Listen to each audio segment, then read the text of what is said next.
c'est une jeune faculté qui date pas plus de 4-5 mois. Donc, je réitère toujours mes remerciements pour tous les responsables qui nous ont aidés pour cette création de cette première faculté de pharmacie dans le pays. En l'occurrence, Monsieur le ministre de l'Enseignement supérieur et de la Recherche scientifique, à travers, bien sûr, Monsieur le ministre, Monsieur le Président de la République, qui a cru en ce projet, donc, qui nous a permis d'avoir notre faculté de pharmacie à Alger et qui est la seule faculté de pharmacie dans notre pays. Alors, pour ce qui est des projets, ce que je vous avais dit il y a quelques mois au début, c'est une faculté de pharmacie qu'on voudrait qu'elle soit l'école de formation de tous les métiers en relation avec l'industrie pharmaceutique. Vous savez que ces derniers temps, nous avons un boom dans l'industrie pharmaceutique au niveau de notre pays. On le voit très bien avec la création aussi de tout un département ministériel, le ministère de l'Industrie pharmaceutique.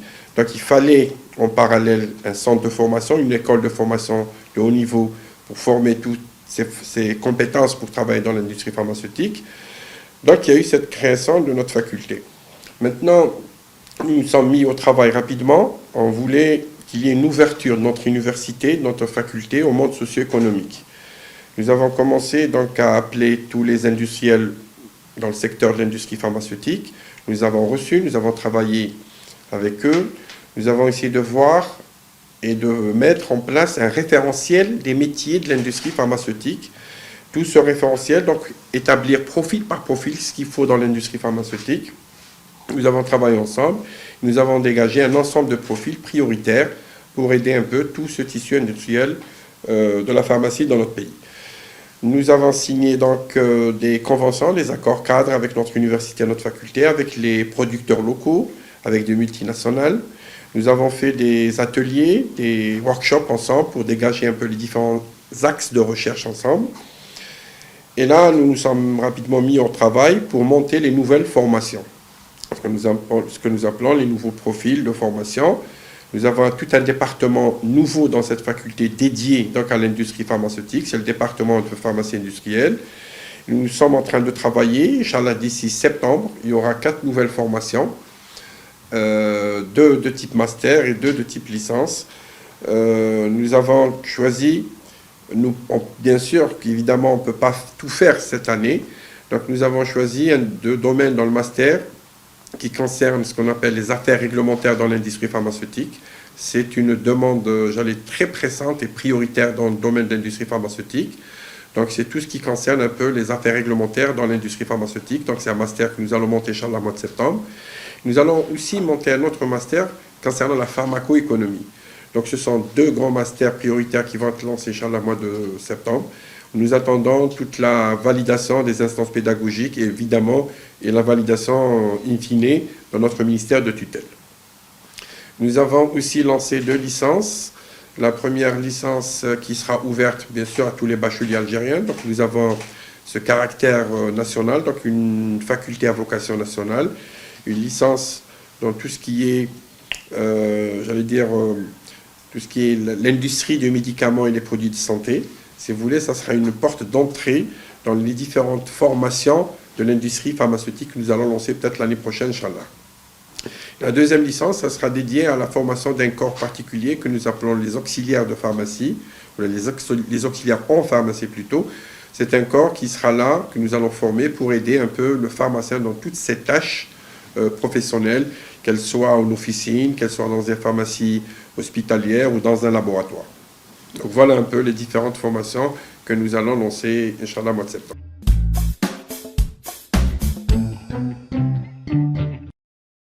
Il y a plusieurs types de formations, plusieurs profils de formation. Nous avons l'ancien département de pharmacie qui va former des Algériens pour obtenir le diplôme de docteur en pharmacie. Et le nouveau département, c'est un département dédié à des formations de type LMD et qui ne seront pas des pharmaciens. Donc ce sont des futurs diplômés de notre faculté qui seront versés dans l'industrie pharmaceutique. Maintenant, on peut penser plus tard à des ponts, des espèces de passerelles entre les 2 départements, des pharmaciens diplômés qui peuvent bien sûr faire les masters. Par exemple, comme pour le master des affaires réglementaires, c'est un master qui sera dédié uniquement aux docteurs en pharmacie. Parce que sur le terrain, les personnes qui s'occupent des affaires réglementaires en pharmacie, ce sont des pharmaciens. Donc c'est un complément de formation pour les docteurs en pharmacie. Donc ces nouvelles formations seront dédiées aux pharmaciens pour compléter un peu leur formation dans des domaines pointus, et aussi ouvertes ces formations aux bacheliers, j'allais dire aux nouveaux qui arrivent dans cette faculté. Maintenant, pour les moyennes, si vous parlez des moyennes d'accès, ça aussi, ça peut s'étudier. En fait, c'est lié à l'offre et à la demande. Ça dépend des places pédagogiques. Vous savez que les moyennes, elles aussi, d'année en année, elles changent. En pharmacie, je me rappelle, il y a quelques années, c'était du 16 et quelques. Cette fois, ces 2 dernières années, ça descend à 14 et quelques. En fait, c'est l'offre et la demande. Maintenant, je ne peux pas vous répondre avec exactitude quelle sera la moyenne d'accès à ces licences, j'en sais rien du tout. Mais en fait, nous allons établir un cahier des charges, des critères de recul, des critères et le nombre de places pédagogiques. Et à partir de là, nous allons voir la demande et voir un peu quelle sera la future moyenne pour l'accès à ces licences. Pour le moment, je ne peux pas vous dire quelle sera la moyenne. Et est-ce qu'elle sera inférieure ou supérieure au docteur en pharmacie, je ne sais pas.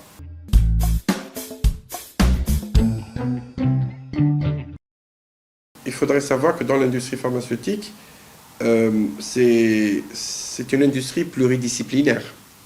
Il n'y a pas que le pharmacien qui a sa place. Donc il y a plusieurs métiers de l'industrie pharmaceutique qu'il faut mettre en place. Maintenant, vous me dites qu'il y a un pléthore de pharmaciens.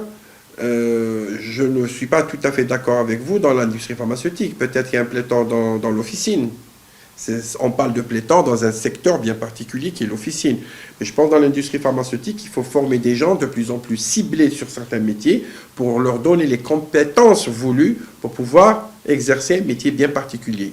Probablement, pour ce qui est du pharmacien, puisque vous parlez du pharmacien, ce nouveau département va leur donner de nouvelles compétences. D'ailleurs, si on revient à quelques années avant, nos pharmaciens partent à l'étranger pour compléter leur formation dans certains domaines qui n'existaient pas chez nous. Donc cette nouvelle faculté leur donnera cette chance de se former ici, chez nous.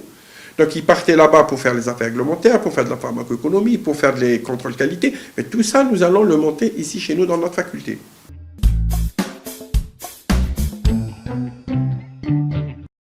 Alors pour le résidenat, pour le moment, je vous ai dit, c'est une nouvelle faculté. Si vous voulez, l'organisation est nouvelle.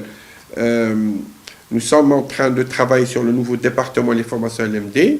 Maintenant, pour ce qui est de l'ancien système, c'est-à-dire le doctorat en pharmacie, la post-graduation en résidenat, nous avons 17 quand même spécialités, c'est pas rien du tout. Nous avons créé il y a 2-3 ans 2 nouvelles spécialités qui sont la pharmacie clinique et la pharmacie hospitalière. C'était 2 spécialités qui manquaient dans l'arsenal des spécialités en Algérie. Je pense que ce sont des spécialités qui sont uniquement hospitalières et qui viendraient rendre un peu, j'allais dire, service à l'utilisation du médicament dans les structures hospitalières. Ce sont des spécialités complètement demandées il y a quelques années. Elles ont été créées il y a 2 ans chez nous et je pense que nous aurons le premier produit l'année prochaine pour avoir le DMS, c'est-à-dire le diplôme de spécialité dans une année. Nous aurons la première promotion.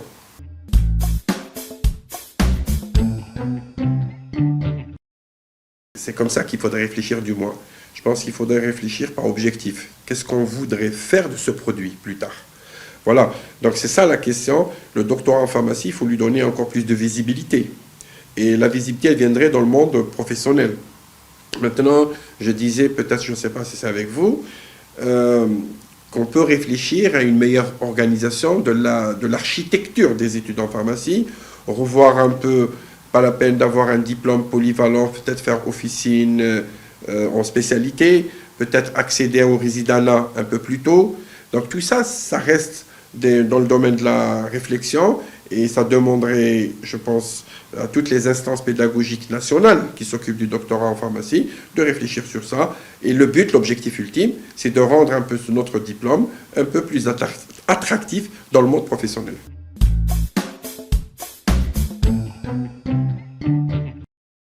Alors, je peux vous dire, ici chez nous dans la faculté, nous avons en moyenne, ça aussi d'année en année, en moyenne, nous avons en graduation, ça touche les 3000 étudiants. Nous sommes dans les 2900, 3300, ça dépend. Nous sommes environ 3000 étudiants en post-graduation et 500 étudiants en post-graduation en résidenat. Voilà, et si vous voulez, en moyenne, les promotions sortantes, nous avons ça aussi entre 350 et 450 jusqu'à 500 par promotion qui obtiennent le diplôme à Alger. C'est vrai qu'il y a d'année en année, ça peut changer. Quand il y avait cette double cohorte de bac. Nous avons eu même des promos à 600, 700 étudiants, mais ça reste exceptionnel. Mais en moyenne, c'est des promos de 400 étudiants.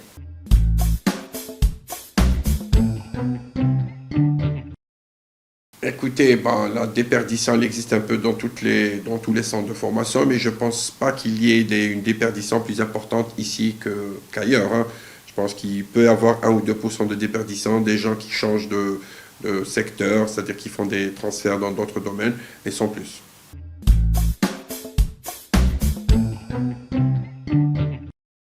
Il faut toucher un peu aux métiers les plus importants. Je pense à la formulation, contrôle qualité. Donc, il y a 2, 3, 4 formations qu'il faut mettre en place peut-être à partir de l'année prochaine pour compléter un peu tout ce panel de formation dans ce nouveau département de pharmacie industrielle. Réformer les études de doctorat en pharmacie.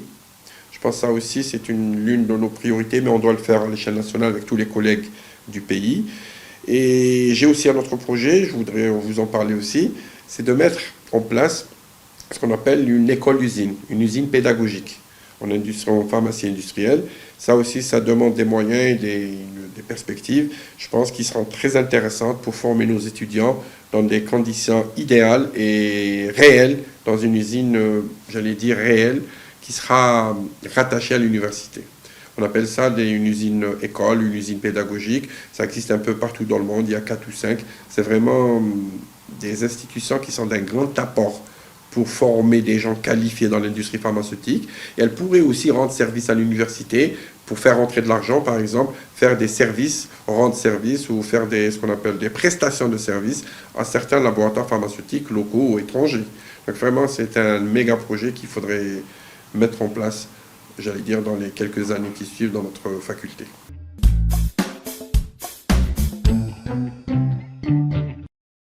Écoutez, ça dépend du développement de notre secteur de l'industrie pharmaceutique.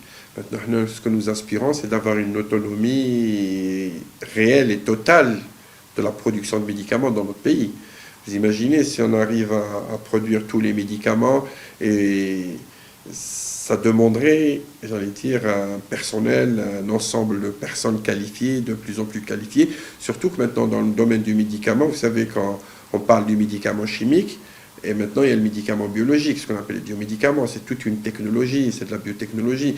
Donc, je pense qu'il y a quand même, nous avons une marge de progression qui reste très intéressante pour nous, pour les quelques années à venir.